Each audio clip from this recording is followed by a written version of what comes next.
첫 소식은 검찰 수사권 완전 박탈 검수완박부터 요약 정리해 전해드리겠습니다.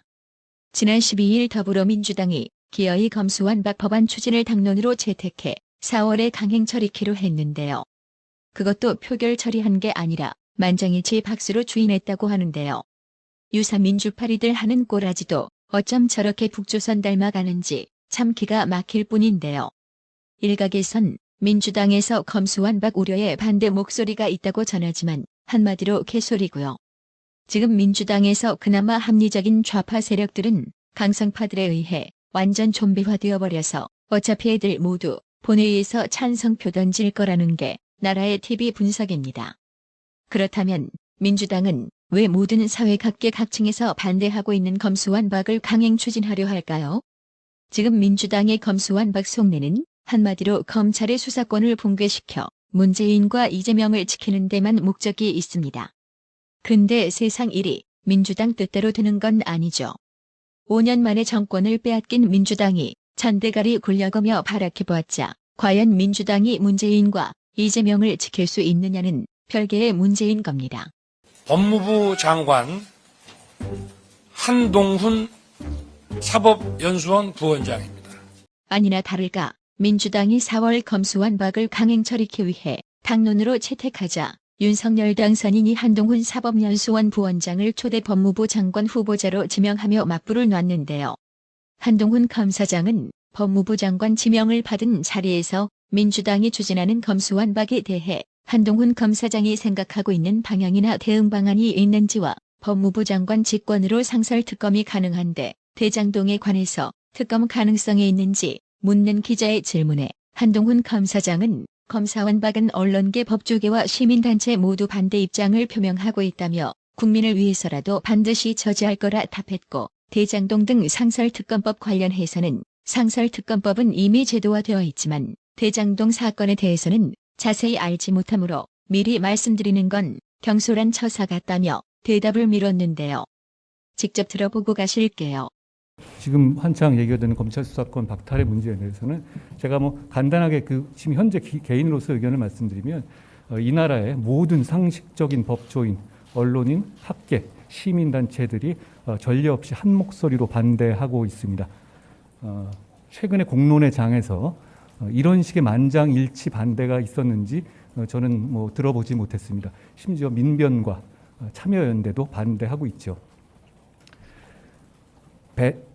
재심 전문 변호사, 아동 학대 사건에 진심을 다해온 변호사들이 자기 이름을 내걸고 이렇게까지 반대하는 이유에 대해서 한번 생각해 주시기 바랍니다. 그 이유는 자명합니다. 이 법안이 통과되면 국민들이 크게 고통받을 것이기 때문입니다. 그 점을 감안했을 때 이런 법안의 처리의 시도는 반드시 저지되어야 한다고 생각합니다. 그 방안에 대해서는 앞으로 차차 여러분들과 함께 생각해 보겠습니다. 상설특검의 문제는 어차피 제도화된 그 문제를 어떻게 어떤 권한을 행사할 것인가의 문제인데요. 구체적인 사안에 대해서 제가 아직 사안을 알지 못하는 내용에 대해서 어떻게 할 것이라고 미리 말씀드리는 건 좀 경솔한 문제 같습니다. 그 정도 말씀드리겠습니다. 예, 감사합니다. 많은 분들은 과연 한동훈 검사장이 청문회를 통과할 수 있을지 우려하고 있는데요. 그건 걱정 없습니다. 이미 문재인 좌파 정권이 야당 임명동의 없이 무려 34명이나 인사강행 처리한 사례를 남겨놓았기 때문입니다. 한동훈 검사장의 법무부 장관 지명 소식에 예상대로 더불어민주당은 발작 버튼을 누르며 강하게 반발했습니다. 인사청문회 담당 간사단 회의에서는 인사테러다, 정치보복 선언이나 다름없다는 격앙된 반응이 쏟아졌습니다.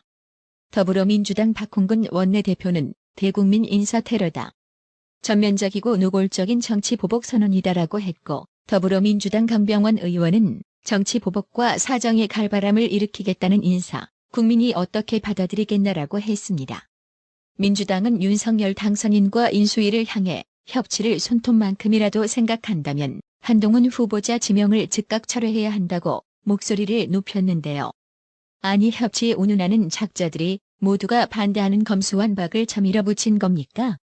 민주당은 절대 상식적으로 대할 부류들이 아닌 겁니다.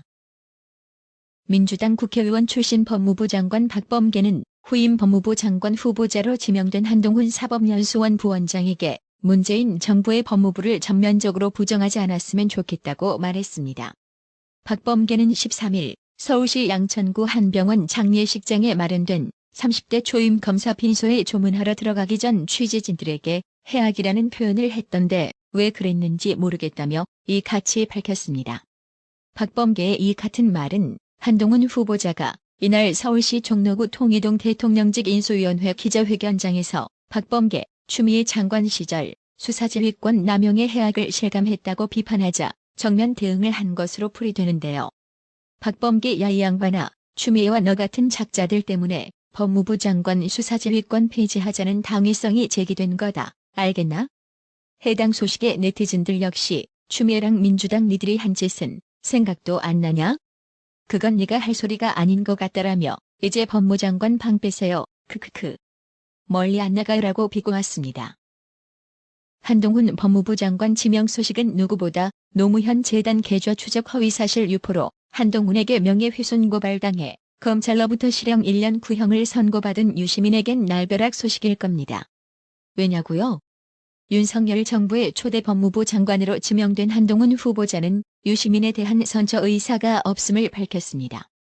한동훈 후보자는 13일 오후 서울 통이동 대통령직 인수위원회에서 기자회견이 끝난 후 유시민 재판이 진행 중인데 앞으로도 별다를 것 없이 재판 진행되냐는 질문을 받았습니다.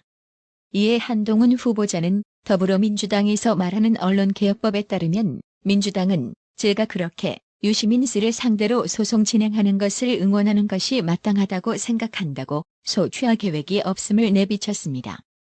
검수완박에 함께 외국인 기자도 비판했던 언론개혁법을 다시 꺼내든 민주당이 허위, 가짜뉴스를 생산한 당사자 처벌에 오히려 찬성해야 한다는 의미인데요. 민주당은 지난 12일 국회에서 열린 의원총회에서 언론개혁 법안을 처리하기로 의견을 모았습니다. 공산사회주의 교육을 받은 중국인이 왜 민주주의 국가에 와서 참정권을 부여받아 투표를 하는지 구독자님 이해가 되십니까?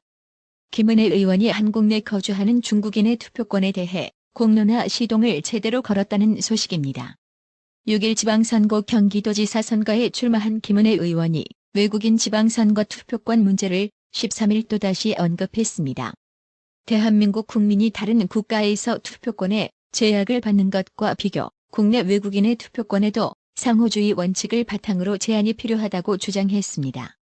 그러면서 12만 명이 넘은 외국인 유권자 가운데 80%에 가까운 비중을 차지하는 중국인 유권자 규모도 강조했습니다.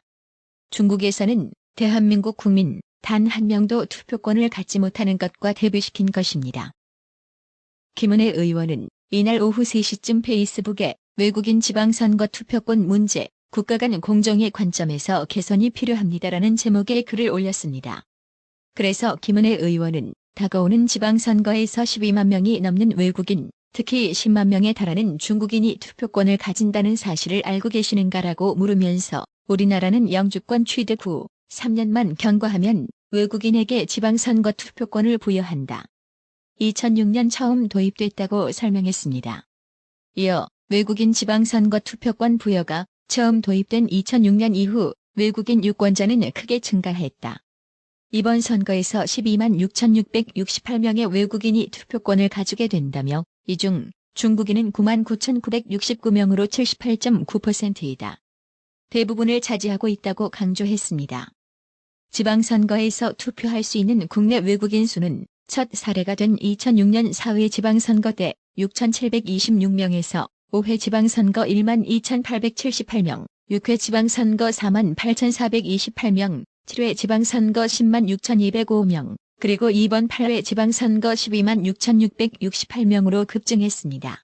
그러면서 김은혜 의원은 그런데 만약 우리 국민이 어떤 국가에서 투표권을 행사할 수 없다면 우리도 이를 제약하는 것이 이치에 맞다고 주장했습니다. 김은혜 의원은 우리 국민은 단 한 명도 중국에서 투표하지 못하는데 10만 명에 달하는 중국인이 우리나라 투표권을 가지는 것은 불공정하다고 지적했습니다. 김은혜 의원은 상호주의 원칙은 주권국가로서 당연한 태도이다. 투표권 부여에 상호주의를 적용하고 현행 영주권 취득 후 3년 경과 요건을 강화하는 등 국민 눈높이에 맞는 개선이 필요하다고 덧붙였습니다. 그러면서 이번 지방선거에서는 현행 법대로 외국인 유권자의 투표가 이뤄질 수 있으나 향후 선거를 가리키는 듯 경기도지사가 된다면 전국 최대 광역단체장으로서 적극적으로 의견을 개진하고 국민의 설득을 구하겠다. 외국인 지방선거 투표권 제한 관련 법안 통과를 돕고 시행 과정에 필요한 부분이 있다면 아낌없이 지원하겠다고 약속했습니다. 이어 대한민국 국민인 경기도민의 이익을 지키는 철의 여인이 되겠다고 글을 마무리 지었습니다. 행정안전부가 최근 대통령직 인수위원회에 모든 시민단체의 기부금 세부 지출 내역을 국민에게 공개하도록 하겠다고 보고한 것으로 지난 12일 알려졌습니다. 앞서 감사원도 시민단체의 국고 보조금 집행 내역을 모니터링, 즉 감시하겠다고 인수위에 보고한 바 있습니다. 인수위 주변에선 시민단체의 기부금은 행정안전부가, 보조금은 감사원이 맡아 점검하는 투트랙 방식으로 시민단체 회계 집행의 투명성을 높이려는 것이란 말이 나옵니다. 조선일보 취재 결과를 종합하면 행정안전부는 지난달 24일 인수위 업무 보고에서 기부금 단체 국민 참여 확인제를 도입하겠다고 보고한 것으로 전해졌습니다. 행정안전부 고위 관계자는 시민단체가 기부금 지출 내역을 사업별, 비목별로 세분화해 정부가 관리하는 기부통합관리 시스템에 자세히 기재하도록 하고 이를 국민 누구나 볼 수 있게 해 국민 검증을 강화하자는 취지의 제도라고 했습니다. 또 다른 행정안전부 관계자는 이미 기부통합관리 시스템 마련을 위한 예산을 책정해 놓았고 기획재정부, 국세청과 협의해 기부금품의 모집 및 사용에 관한 법률의 개정도 검토 중이라며 추후 시민단체들의 의견도 수렴할 예정이라고 했습니다. 지금도 상당수 시민단체는 기부금 수입 및 지출 내역을 국세청 홈페이지를 통해 공개하고 있습니다. 하지만 총자산 5억 원, 총수입 3억 원 이상의 시민단체만 사업별 지출 내역 등을 공개하게 돼 있고 이 기준 밑에 시민단체는 지출 총액만 간단히 기재하는 간편 신고만 하고 있어 빈틈이 많았습니다. 이에 행정안전부가 모든 시민단체의 기부금 세부 지출 내역을 기부통합관리 시스템에 입력하게 하고 이를 외부에 다 공개하겠다고 인수위에 보고한 것입니다.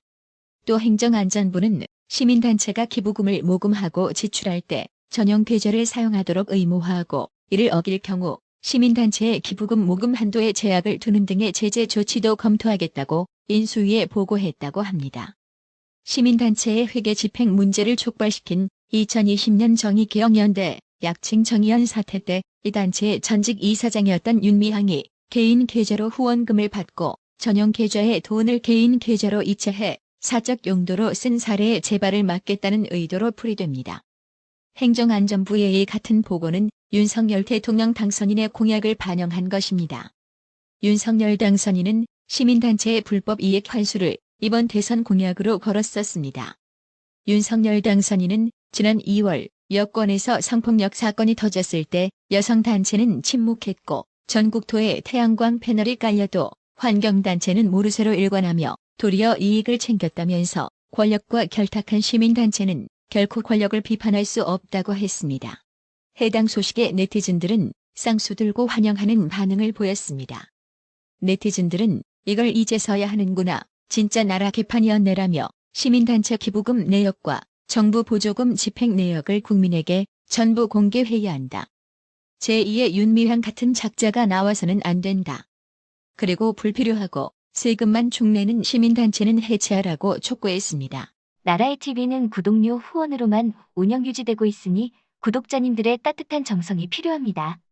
항상 뉴스 전달 방식에 노력하는 나라의 TV가 되겠습니다.